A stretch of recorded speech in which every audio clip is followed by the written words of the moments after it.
Hello, Mike the Moose here, and when you're cleaning your airbrush, you don't need expensive cleaners. Today, I'm showing you my budget-friendly method of airbrush cleaning, and it works. That's coming up next on Modeling with Mike.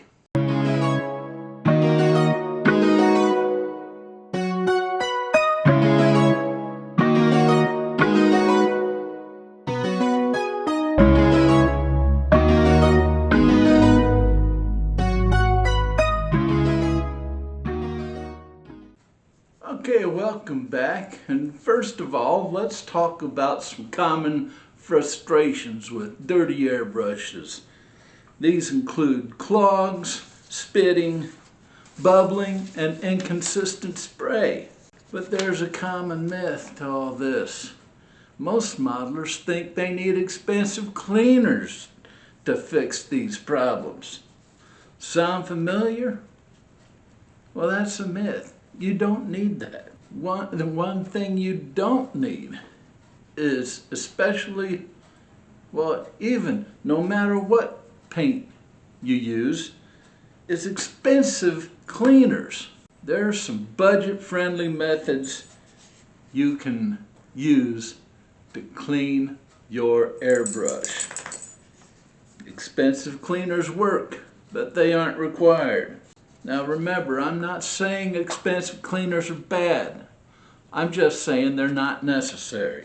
Next, I'm going to shut this camera down. We're going to go over to the booth and I'm going to show you exactly what I'm going to use and exactly my method of cleaning an airbrush.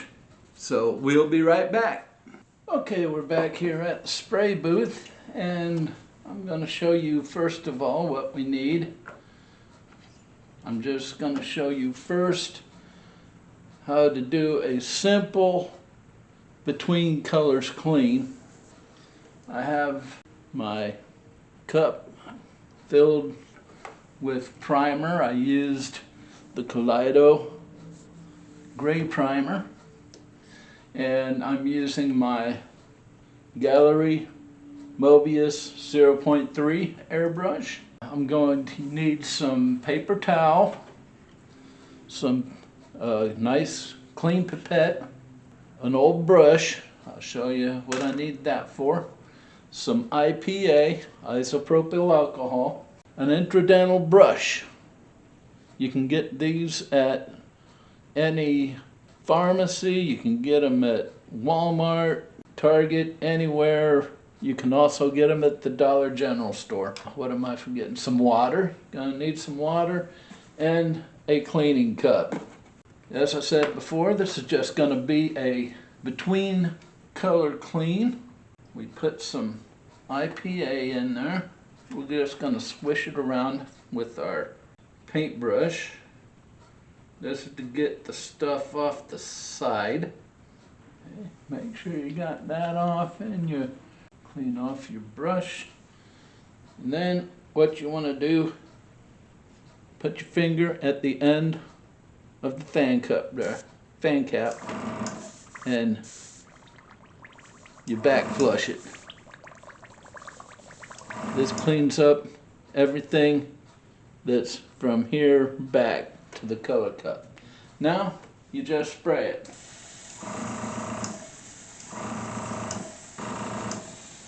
And you want to spray it until the cup's empty. You want this to totally go through and totally rinse out all of the paint that you've used.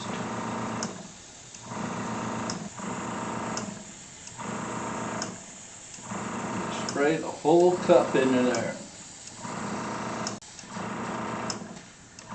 There it is. There's the whole cup.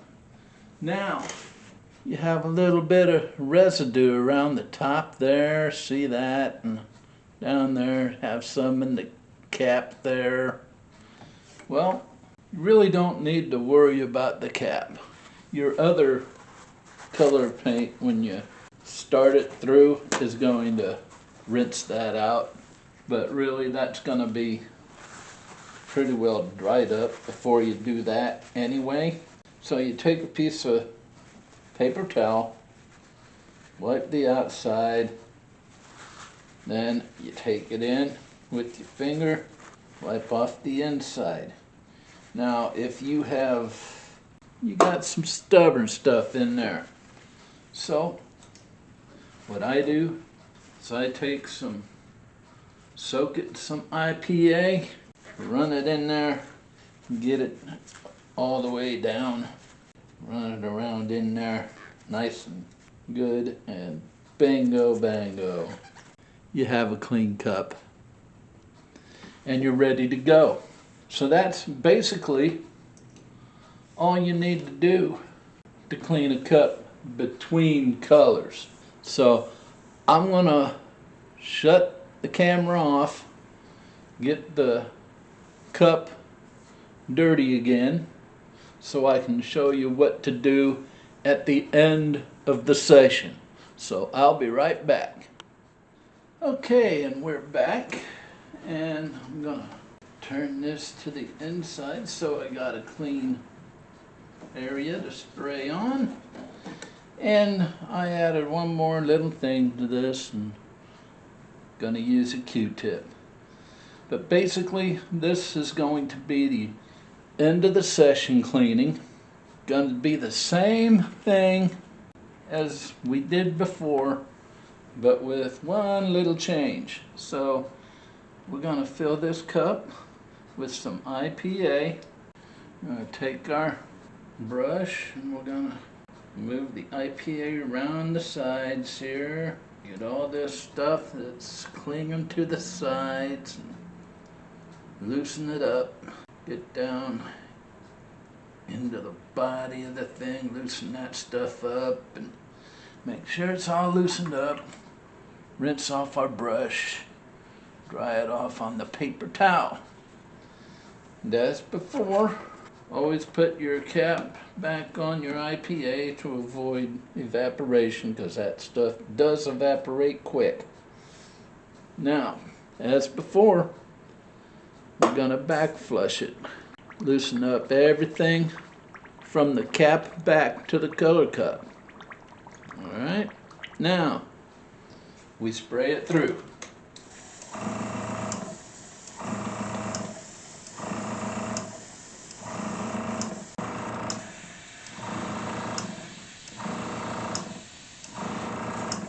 Okay. Now we got it sprayed through. Now what we're gonna do, we're gonna take this again, this piece of paper towel we had before. We are going to soak it in the IPA, run it inside, clean off the inside of the cup. Now, as you can see, that is clean. Clean, clean, clean. Now what we're gonna do, we're gonna take, we have our compressor off, so we're gonna disconnect the hose. We'll put that in the hole there. We're going to take off our back cup, our back cap, take out our needle, and we're going to lightly wipe it off. All the crap comes off, and we'll put it off to the side. Now we'll take our caps and our nozzle. This is where we'll separate our protector cap from the needle cap. This is where our interdental brush comes in. I dip it in my alcohol, put it up in the brush, in the nozzle, and out comes a whole bunch of crap. You wipe off the brush on the paper towel, make sure all that crap comes off, run it in there again, and you keep doing this until it's basically clean coming back out. And that'll assure you of a clean nozzle. Set the nozzle off, dip it in the isopropyl, and stick your brush in through there. Make sure you stick it through the hole, like so. So that way you know your hole's not clogged. Clean off your brush again, and your wipe off the top. Your cap is done. Now, that's all you need with your interdental brush. Now, you take your Q-tip, rub it around your, look at all the stuff I'm getting out of there. Take the other end, run it around in there. Make sure that's clean.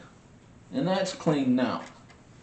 Okay, now, here's what I really wanted to show you. Before you mess with any of this stuff, put your needle back in carefully till it goes up there. Now, before I just would stick my nozzle into the nozzle cap and just shove it in there and just put it in there like that. And then the last time I tried that, my airbrush didn't work for a month. It turned out this wasn't seated right. What you want to do is stick your needle in till it comes out there. Just drop your nozzle down, pull your needle till your nozzle goes. Get your needle in there till it goes out top of the nozzle. Drop your nozzle in there, pull your needle back. Then you can stick, we'll try this again.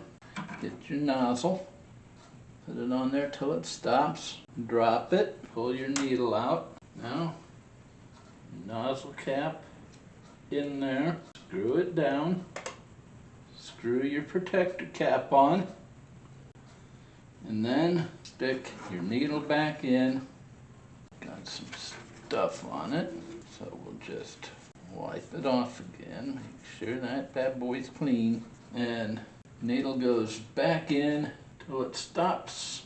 Lock it in there, put your end cap back on, reattach your line, then put some IPA in there just to try it out. Turn your compressor on, and hopefully you have a nice spray. And it's a clean spray. You see nothing? You see any color going on that? No, because it's a nice clean spray. So I'll put a little more into here. I usually leave half 2/3 cup of IPA in there when I store it. Put it back in there, it's clean. That's all there is to it. Now I'm going to turn this off and I'll meet you back at the bench and we'll go over some cleaning problems, common cleaning problems, and what to do about it, and I'll give you some budget items if you use lacquer and enamel. Then we'll close this video out. So we'll be right back. All right, we're back at the bench, and a lot of you are wondering, well, Mike, you just showed what to do for acrylic paints. What if we use lacquer or enamel paints? Got you covered. I'm going to tell you about some budget alternative cleaners for enamel and lacquer paints. First, for enamel, use mineral spirits or white spirits. These are designed for all oil-based paints. And their pros are they are cheap in the quart or gallon sizes. They're gentle on seals. They have low evaporation rates as opposed to the IPA. They are widely available. You can get them in any box store, any hardware store, and they're great for routine enamel cleaning. And the cons, if you work with lacquers, they're too weak for that. And they're slower at dissolving dry paint. Now, here's a budget tip for you. Odorless mineral spirits are easier indoors, but they're slightly weaker than regular mineral spirits. Now, if you're working with a lacquer, hardware store lacquer thinners are the way to go. These are best for all around lacquers. These are used for lacquer paints and all-around cleaning. And why it works? It's a hot solvent blend. It dissolves lacquer paint fast. The pros to lacquer thinners is it's extremely effective. Per ounce, it's very cheap, and it cleans dried lacquer paint. It also works for enamels. So if you use both enamel and lacquer paint, just get some hardware store brand lacquer thinner. The cons, you have strong fumes. Use your respirator mask when using this, of course. It can dry out your seals in your airbrush over time. And don't use it on cheap airbrushes with plastic parts, because it's too aggressive. It'll melt them. And you use this for flushing and disassembled metal parts, not soaking whole airbrushes. Now, if you have stubborn lacquer residue, you can use acetone, but it's very, very strong, and you gotta use it sparingly. It's very cheap, very powerful, evaporates fast. It has no additives, but it attacks plastic, very definitely can damage your seals, has very strong fumes, and it is a fire hazard. It's great for metal parts only, not for full brush flushing. So that's some budget alternatives if you use lacquer and enamel paints.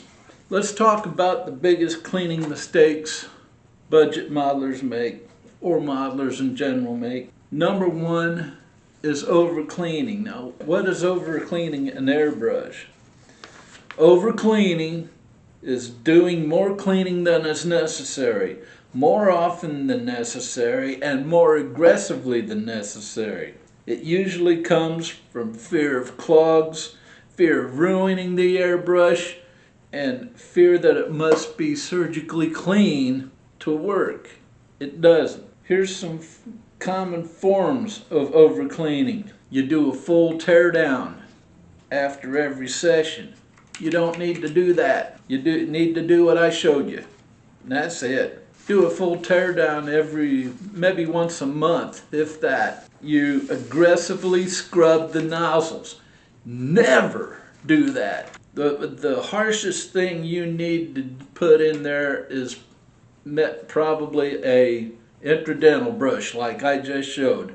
Nozzles are very, very thin brass, and they break in an instant, and they will be damaged beyond repair if you scrub them too aggressively, or you soak everything constantly. That'll dry out the seals.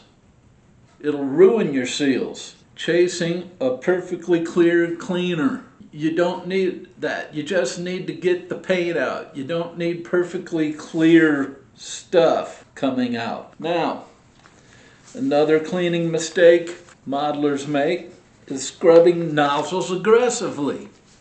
Like I just said, nozzles are very fragile. The harshest thing you want to put up there is a intradental brush, and that's it. There's some of these companies out there that are making these metal scrapers to scrape along the inside of your nozzle. Don't use them. They'll ruin your nozzle. Here's the biggest one that causes the most clogs. You leave paint sitting in there too long, and it'll dry. And if it dries at the tip of your nozzle, you're gonna play hell trying to get it out of there. You'll probably need some Createx or something like that. And then run an intradental brush up there. And chasing perfectly sterile airbrushes. You don't need a perfectly sterile airbrush, people. All you need is the paint out of there. If you were brushing with blue and you go to a red, as long as it isn't spraying blue, you're fine. Some things to remember. If you're on a fixed income, you're pinching every penny. And you gotta watch the hobby cost for reality. That means using budget alternatives. You do not need a name brand cleaner. A lot of the times you're just paying for that name. Remember, money saved equals more kits, paint, and tools that you could buy. And if you take one thing away from this, you have to remember that skill is more important than spending. So, brings me to the question, what do you use to clean your airbrush? Let me know in the comment section below. Or do you buy cleaner or go budget? Let me know your answer again in the comment below. Now, if you like what you've seen in this video and videos before it, don't hesitate to hit like and subscribe. Both those buttons do more for the channel than you will ever know. Don't forget, the Frugal Scale Modeler is our Facebook group connected to the Modeling with Mike channel.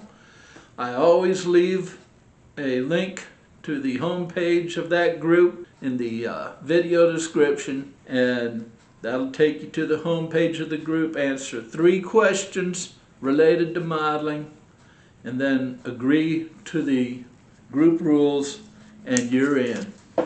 So we are always looking for more members for that group. The gallery discount code, if you're ever on gallery website, at checkout, use the discount code MWMike, all capital letters, all one word, and you'll get 10% off your order. And in conjunction with that, if you're on the gallery store on Amazon and you're on checkout, use the discount code SH48Mike. Again, the letters are all capital, it's all one word, SH48Mike. Use that at checkout, get 5% discount on your order.